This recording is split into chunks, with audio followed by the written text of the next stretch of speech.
Ertugrul गाजी एक ऐसा नाम जिसका इतिहास में आदर से लिया जाता है, ऑटोमन साम्राज्य के जनक के रूप में जाने जाते हैं।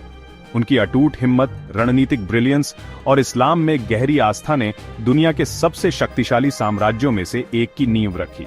यह निबंध इस महान नेता के जीवन और विरासत के बारे में बताता है, उनके साधारण शुरुआत से लेकर एक राजवंश के निर्माता बनने तक के सफर की खोज करता है। मध्य एशिया के मैदानों से लेकर अनातोलिया के केंद्र तक एर्तुगरुल का जीवन रोमांच, आस्था और विजय के धागों से बुनी एक टेपेस्ट्री जैसा था। उनकी कहानी केवल एक हिस्टोरिकल अकाउंट नहीं है, बल्कि लीडरशिप, दृढ़ संकल्प और एक बड़े उद्देश्य में अटूट विश्वास की शक्ति का प्रमाण है। आइए समय में वापस जाकर इस असाधारण व्यक्ति के जीवन और समय को उजागर करें, यह समझें कि कैसे उनके कार्यों ने आने वाली सदियों के लिए इतिहास के पाठ्यक्रम को आकार दिया।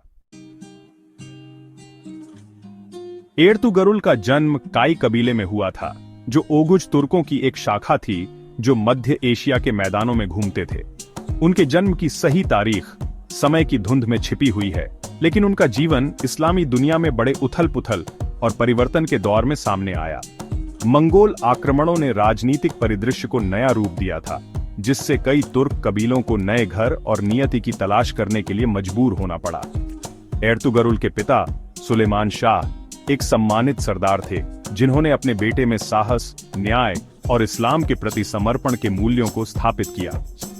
अपने पिता के मार्गदर्शन में एर्तुगरुल ने युद्ध की कला सीखी, अपने नेतृत्व कौशल को निखारा और अपने लोगों के प्रति जिम्मेदारी की गहरी भावना विकसित की।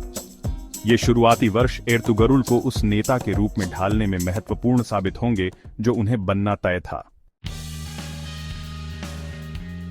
मंगोलों के आगे बढ़ने और अपने कबीले के लिए नए चारागाहों की तलाश में सुलेमान शाह ने अपने लोगों को पश्चिम की ओर ले जाया।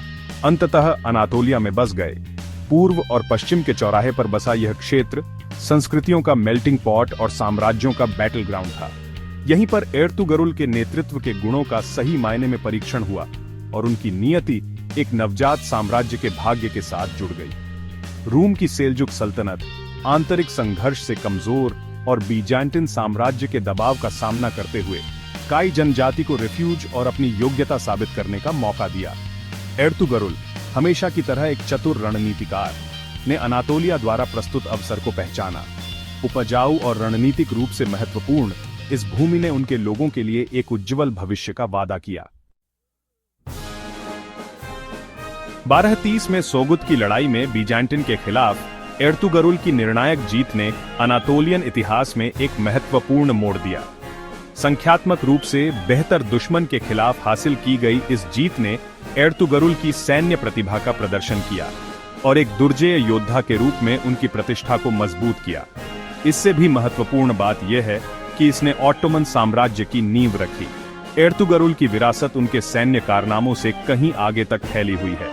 उन्हें एक न्यायप्रिय और दयालु शासक, एक धर्मनिष्ठ मुसलमान के रूप में सम्मानित किया जाता है, जिन्होंने इस्लाम के सिद्धांतों को कायम रखा, और एक दूरदर्शी नेता जिन्होंने एक ऐसे साम्राज्य का मार्ग प्रशस्त किया जो सदियों तक इस क्षेत्र पर हावी रहा। उनकी कहानी प्रेरित करती रहती है, हमें याद दिलाती है कि साहस, दृढ़ संकल्प और एक बड़े उद्देश्य में अटूट विश्वास के साथ सबसे कठिन चुनौतियों को भी पार किया जा सकता है।